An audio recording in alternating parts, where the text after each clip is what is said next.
আসসালামু আলাইকুম, বিসমিল্লাহির রহমানির রহিম। আমাদের সামনে জাতীয় সংসদ নির্বাচন আগামী 12ই ফেব্রুয়ারি।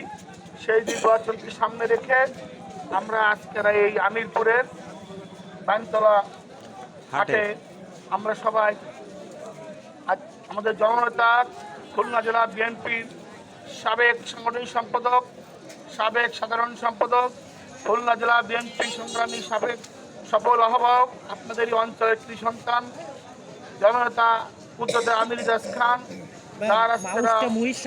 যাকে বাংলা জাতীয় দল আমাদের বিএনপির চেয়ারপারসন জননেতা তারেক রহমান, যাকে ধানের শীষ দিয়ে মনোনীত করে এই অঞ্চলের ধানের শীষের কাণ্ডে হিসেবে পাঠিয়েছেন, সেই জনপ্রিয় নেতা আমির ইজাজ খানের আমরা ধানের শীষের জন্য আজকে লিফলেট বিতরণ করলাম।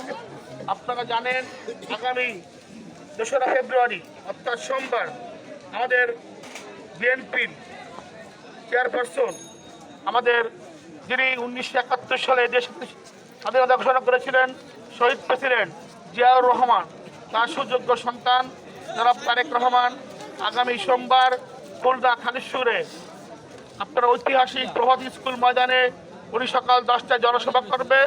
এই জনসভায় আমরা সকালে উপস্থিত হব এবং আমরা সকালে ঐক্যবদ্ধ হবে আমরা ধানের শীষের পক্ষে কাজ করব। আপনারা দীর্ঘদিন ধরে ইজাজ ভাইয়ের সাথে কাজ করেছেন।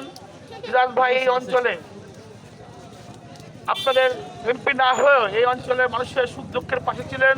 সে জননেতা যিনি এবার এটা সুযোগ হয়েছে 17 বছর ব্রিটিশ সরকারের আমলে ভোট ব্যবস্থা ছিল না, যার কারণে আপনারা আপনাদের পছন্দের জনপ্রতিনিধি নির্বাচিত করতে পারেন নাই। এবার সুযোগ হয়েছে আপনারা আগামী 12ই ফেব্রুয়ারি জাতীয় সংসদ নির্বাচনে আপনাদের পছন্দের আমির ইজাজ খানকে ধানের শীষে ভোট দেবেন। ভোট দিয়ে এই অঞ্চলের উন্নয়নের যার হাত দিয়ে অঞ্চলের উন্নয়ন হবে, সেই উন্নয়নের উপকার আপনারা এই অঞ্চলের তাদের পারিবারিক ঐতিহ্য আছে আপনারা জানেন, সকলে তাকে আপনারা চেনেন। যে ব্যক্তি একজন নির্লোভ ব্যক্তি, একজন উচ্চশিক্ষিত মিষ্টি ভাষার লোক, যিনি এই অঞ্চলের মা মাটির মানুষের সঙ্গে মিশে আছেন, সেই ব্যক্তিকে আপনারা ভোট দিয়ে জয়যুক্ত করবেন, এখান থেকে এমপি হিসেবে নির্বাচিত করবেন।